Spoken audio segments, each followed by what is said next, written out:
Assalamualaikum warahmatullahi wabarakatuh. Terima kasih kepada Bapak dosen dan juga teman-teman semuanya.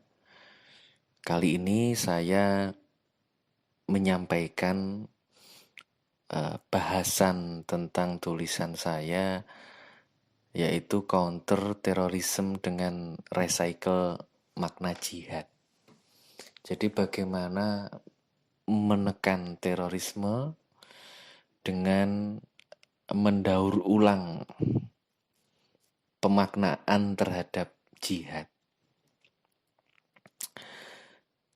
Nah, di tulisan yang saya sampaikan ini lebih menggarisbawahi terorisme yang mengatasnamakan agama. Nah, hal-hal yang melatar belakangi apa dan kenapa terorisme itu ada, itu saya rinci, utamanya yang mengatasnamakan agama, itu saya rinci dalam reduksi pengertian teroris, di mana teroris itu diidentikan dengan agama Islam, khususnya teroris yang mengatasnamakan agama. Itu sejak peristiwa 11 September 2001 di gedung WTC, World Trade Center, USA. Itu berdasarkan data dan juga fakta. Kenapa kemudian ada reduksi pengertian teroris identik dengan agama Islam? Dikarenakan pelaku teroris yang beragama Islam khususnya itu berjuang atas nama agama, ketidakadilan di semua bidang, politik, ekonomi, ya, dan ilmu pengetahuan, bahkan juga penindasan. Adanya egalister dan juga borjuis, adanya ketimpangan pendidikan, ketimpangan ekonomi, itu memunculkan terorisme yang yang kadang mengatasnamakan agama untuk melakukan tindakan kekerasan dan juga ancaman teror. Ini kemudian fakta ini didukung, reduksi ini, pengertian teroris didukung oleh Osama bin Laden yang menjadi ikon teroris dunia, yang memberi stigma buruk pada Islam dan pemeluknya. Memberikan stigma buruk pada Islam dan pemeluknya. Di reduksi ini, satu, menurut data dan fakta, karena ada ancaman dan juga peristiwa 11 September 2001, kemudian adanya fakta bahwa teroris yang mengatasnamakan Islam berjuang atas nama agama dan juga ketidakadilan. Negara-negara maju yang melesat pesat dan juga kemudian mereka melihat bahwa ada penindasan di Irak, di Syria, di Palestina, sehingga mereka berjuang mengatasnamakan agama. Ditopang dengan ikon Osama bin Laden menjadi stigma buruk pada Islam dan pemeluknya. Sehingga muncullah di beberapa negara Islamofobia, kemudian kekerasan atas nama agama dan lain-lain. Nah, termasuk Indonesia dianggap dan juga menjadi sarang teroris itu karena adanya data bahwa pemeluk Islam terbesar di dunia adalah Indonesia, dan juga beberapa kasus terorisme seperti di Legian Bali dan juga beberapa daerah di Jawa ataupun di luar Jawa. Nah, terorisme yang mengatasnamakan agama merupakan tindakan memonopoli kebenaran. Jadi terorisme itu memonopoli kebenaran dan kemudian berpikiran sempit sehingga muncul radikalisme. Ya. Jadi ada monopoli kebenaran, kemudian berpikir sempit, sehingga muncullah radikalisme dalam bentuk kekerasan, mengatasnamakan agama.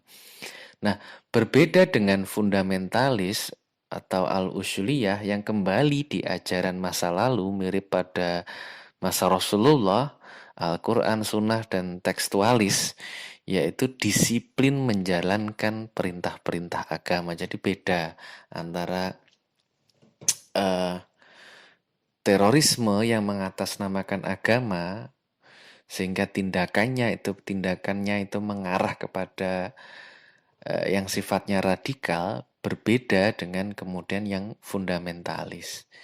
Nah, hal ini fakta sejarah membuktikan bahwa di tahun 35 Hijriah, Khalifah Utsman bin Affan kemudian juga Khalifah Ali bin Abi Thalib terbunuh secara mengenaskan oleh sekelompok umat Islam yang ekstrim dengan paham Khawarij. Jadi ada faktor politik yang akhirnya membentuk ideologi baru, itu yang kemudian ditakutkan.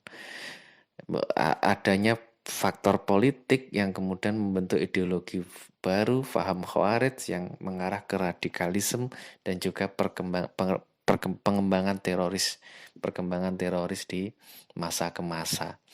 Nah, dari segi alternatif dan solusi, maka Islam menganjurkan bagi pemeluknya untuk berbuat baik kepada semua orang tanpa memandang latar belakang suku, bangsa, dan agama. Konsep pluralisme. Nah, kemudian yang menjadi alternatif dan juga solusi berikutnya, persamaan atau kesetaraan, humanisasi, bahwa kita sama-sama lahir dan hidup sebagai manusia. Bukan melihat agama mana yang paling benar, tetapi melihat kita dilahirkan sama-sama menjadi manusia yang harus baik kepada siapapun. Nah, itulah kenapa radikalisme, terorisme itu bertentangan dengan etos kemanusiaan. Jadi bertentangan dengan nilai-nilai agama dan juga bertentangan dengan nilai-nilai kemanusiaan. Itu prinsipnya. Nah, kalau kita kemudian mengulik dan lebih mendalami makna jihad, jihad merupakan sesuatu yang sulit, butuh totalitas, butuh pengorbanan, memerlukan kesabaran, serta ketabahan dalam hal memperjuangkan sesuatu seperti belajar, mencari nafkah, dan lain-lain. Jihad bukan dimaknai kegiatan fisik, kekerasan, tumpah darah, dan lain-lain. Jadi jihad itu yang perlu digarisbawahi, yang perlu recycle, yang perlu didaur ulang pemaknaannya terhadap kita dan orang-orang tertentu untuk sebagai solusi, untuk jadi solusi counter terorisme, bahwa jihad tidak dimaknai sebagai kegiatan fisik, kekerasan, tumpah darah, tapi wujud totalitas dalam memperjuangkan sesuatu yang baik seperti belajar, mencari nafkah, dan lain-lain. Nah, ijtihad itu upaya dari sisi intelektualitas dalam memecahkan persoalan umat. Sedangkan mujahadah itu sifatnya lebih vertikal, di mana mujahadah itu membangun spiritualitas individu dalam upaya mendekatkan diri kepada Allah Subhanahu wa Ta'ala. Nah, ini merupakan bagian dari alternatif solusi bagaimana merecycle makna terhadap pemaknaan terhadap kata jihad.